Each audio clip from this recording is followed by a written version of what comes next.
Hi, good morning. This is Dr. Jain, and I'm about to share some information about the new variant COVID infections.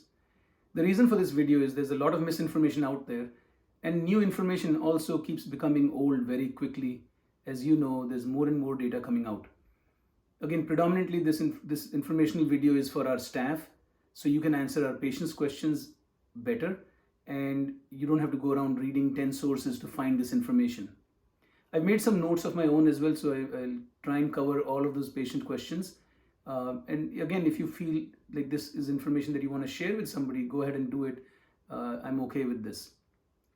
So let's talk about the new variant.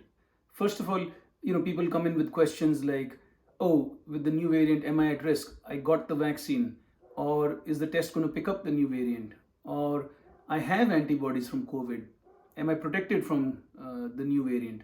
Or I got monoclonal antibody last time around. Will that work this time around? Is it more deadly? What's the real deal about this? So, this and more questions I'll try and address as this video progresses. And pardon me if I will sound repetitive or if I look at my notes, because I've made a few notes just to make sure that I cover every question that is out there. First of all, I want to give you a background about coronaviruses. Coronaviruses are basically naturally mutating viruses in nature. They do live in more species than just humans. They live in cats, ferrets, dogs, you name it. So the mink population getting infected is, of course, no surprise to us. What this also means is coronavirus in nature keeps mutating on its own. So one of the things that has happened is people label these variants as the British variant, as the South Africa variant.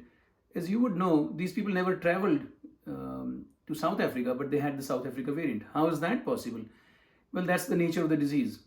The coronavirus is programmed after X number of multiplications. There's an automatic mutation built in. It's a survival advantage, okay?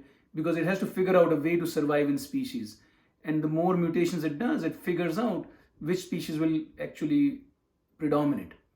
So one of the challenges with these new variants is the one that's more infectious, or in terms of transmission, the one that can spread more and more, will become the more dominant coronavirus out there over time.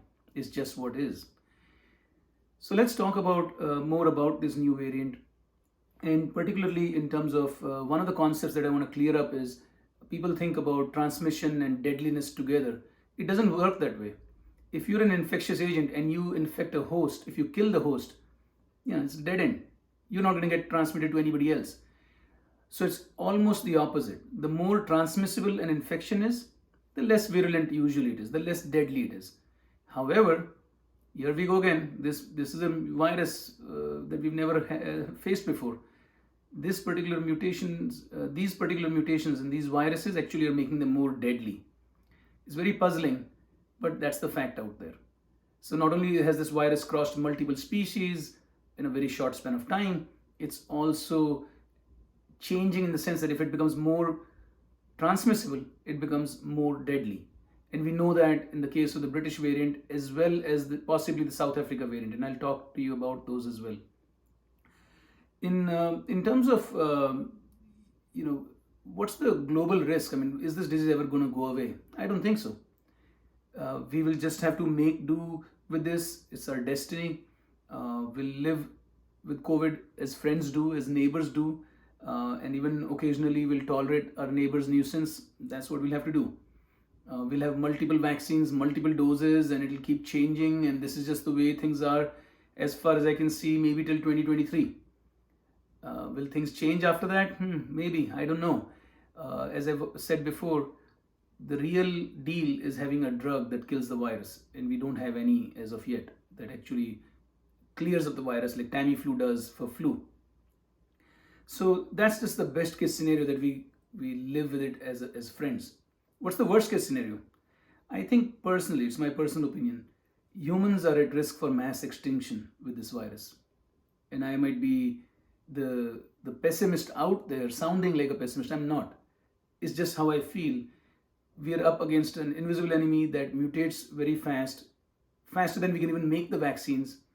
And then we have this whole issue about everybody not complying with what needs to be done, such as wearing masks or keeping a social distance. and it's very hard to figure out who has the infection. So there's pre-symptomatic, asymptomatic phases. All this makes it very, very complicated. So whether we survive or not is only time will tell. I'm very, very hopeful that we will.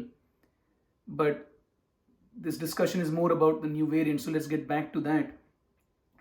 In terms of mutations, you'll find them, there's very fancy numbers being given to each of these mutations. I would say don't worry about that really.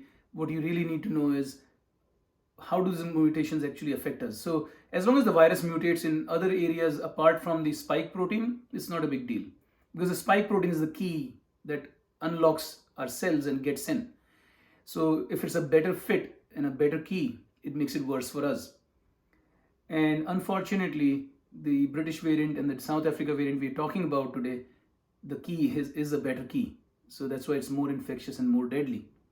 What do I mean by that? So even though we may not see as many people dying because we have better treatments, the number of hospitalizations and admissions are going to increase.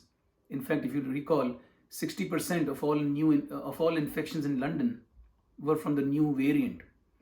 So it's very, very infectious and a little deadlier than the previous variant, and it's causing people to get into the hospital and die at a faster rate. So if you had 1,000 people and 10 above 60 would die, now it's about 13 out of 1,000 that would die if they're 60 and up. So there's like a 3.3%, whatever you would come up with, that number increase in mortality as well. And what we're really looking for in this pandemic is that the effective reproductive number, which is known as the RE, to be less than 1, less than 0.8 perhaps. And then we'll have some sense of control. Otherwise, we'll keep having these surges like waves, like tides coming in, high tide and low tide. It's the same way. We'll have surge after surge. And the worry is now that these mutations have been found in the US in 42 states. The British variant has been found in 42 states. Many of these people have never traveled to UK. And that's just what happens. This virus is here, it's mutating, and it has mutated exactly the same way as the virus was found in the UK. What typically happens is, if we want to get rid of this surges, we need to have the effective reproductive rate as less than 0.8. Until that time, we're going to be stuck with dealing with these. And what's going to happen is 42 states we found it. Soon, in 6 weeks or 8 weeks from now, which is February 1st, we'll again have a surge. Again, mathematicians, astrologers, people who predict anything are going to be wrong all the time. Our weather folks as well are wrong most of the time. So don't hold it against me if I'm wrong as well. I'm just saying that it takes typically 6 weeks, 6 to 8 weeks when we start to see a spike in our offices. In terms of how did we find out these mutations are in the spike protein? Well, we are doing surveillance now. The CDC is doing very good surveillance, and we have computational 3D models that can construct the spike protein with the mutation and see if the lock fits the key or the key fits the lock. And we are on a mass vaccination schedule, 100 million doses in 100 days. It's kind of tough. It's never been done before, and sets up the government for failure as well, in my opinion. Also leading to mass hysteria. Perhaps people are panicking that they didn't get the vaccines. Anyways, even if we were to succeed, by current data, I think we'd be less than 40% of the US population would have gotten a vaccine. That's to the current strains, not the new variant strains. So are these vaccines going to be protective against the new variant? We have some data in this. For Pfizer vaccines, the one that I got, there's no data. For mRNA, it seems it's slightly protective, about 57%, which is, if you know 50% being the cutoff, 57% is just a little bit above. And they also found that when you get the mRNA vaccine, you have a 6-fold reduction in the neutralizing antibodies that you're supposed to have. So even the mRNA vaccine is on the edge, if you ask me. They are trying to make a new combination of the mRNA vaccine, and there is a thought that we should give a third dose of the mRNA vaccine. I don't know how that's going to work. We're barely able to give our population 1 dose. So it remains a challenge. Now, there is the UK variant is called the B117. I wish there was a better non-geeky way of giving these numbers. They do call it variant under investigation 2012-01 because that's on December of 2020. 01 because it was found in December and that's the variant under investigation. I would just leave these numbers to the geeks, whether it's N501 for South Africa, whether it's B117 for UK. It doesn't really change our discussion. The UK variant had 23 changes. 6 of them were not related to the spike protein. The rest of them were. And I would say, 6 of them were not affecting the viral behavior. The rest of them were. And in terms of these spike protein changes, 3 variants, the N501Y, the 439K, and the Y453F, as well as the Delta variants, these are actually causing them to avoid our antibodies that we've made either as a result of the infection or as a result of the vaccine that you got or I got. So the British variant is a little bit scary. It is more transmissible. And what does that mean, more transmissible? Well, with this mutation, what the virus does, it probably tends to live in the respiratory tract for a longer time. It probably hovers around and your body is not able to destroy it, so it lives in the respiratory tract and you're able to sneeze, cough and spread it even to more people. So that's probably what it is doing in terms of, and again, we don't know it for a fact. That's the hypothesis, that's what's making it more transmissible. In terms of how does it impact our vaccination schedule? Well, if you have the British variant now in 42 states, you better get the rest of the population vaccinated faster. And also you'll need a much higher number of population to be vaccinated. And we'll talk about this herd immunity business also in a minute. First of all, no vaccine in the world has ever been given at these rates to populations, 80% or more population of the world ever before. People keep bringing up smallpox with me and I keep telling them, it was 1796 that we first started smallpox. It was 1978 or something that we eradicated smallpox, 1968 or 78, I forget. So it took almost more than a century to do that. In terms of herd immunity, it's great. Well, there's a very nice example. There's a capital city of the Amazonas state in Brazil by the name of Manaus, if I remember. 76% of the population got COVID there. You would think that they would be protected and they don't have immunity. So it's a little bit of a challenge. Also, I would say, in terms of the South Africa variant, there are about 10 different kinds of mutations, and that makes it likely that the South Africa variant might over time become the dominant strain. So we'll be having a wave of the British variant and possibly a wave of the South Africa variant. And that's partly one of the reasons why countries such as India and the US, they've been trying to keep travelers away from people who've traveled to those areas. It remains to be seen if that will work.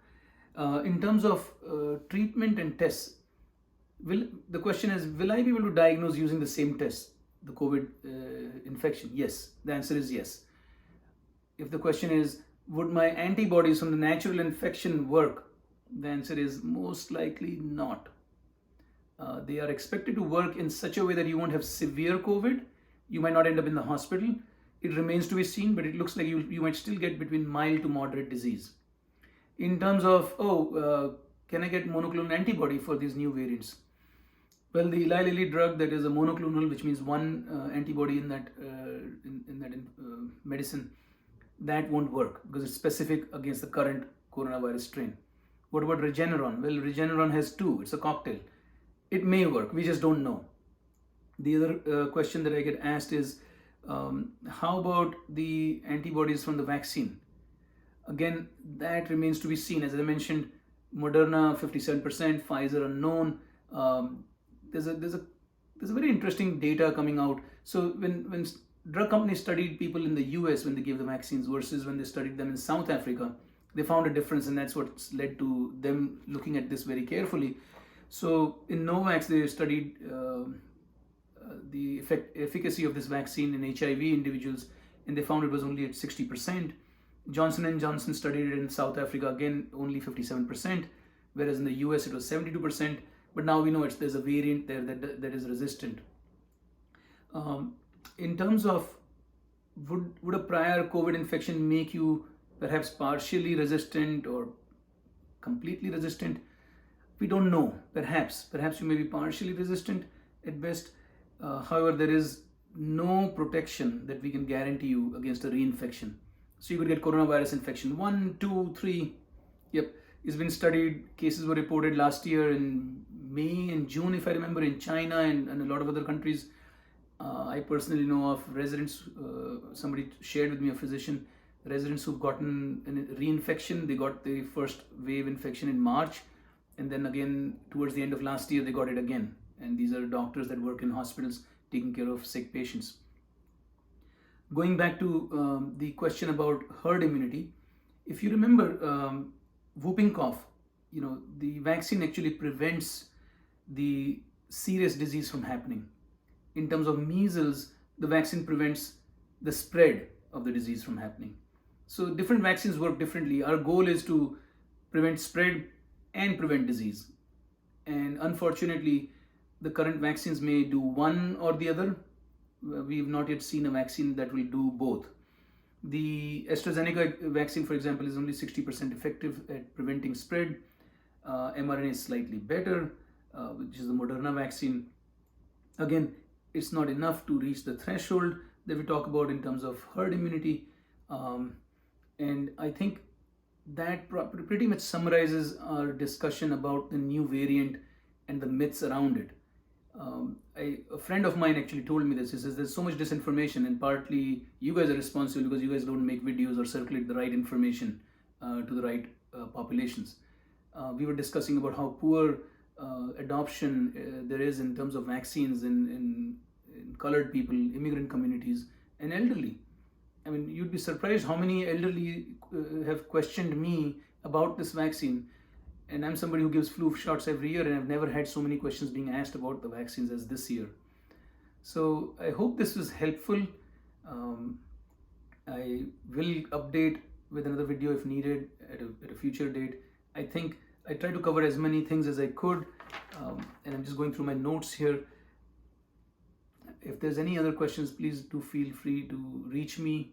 You can text me, call me anytime. I'm here for you. All right. Thank you.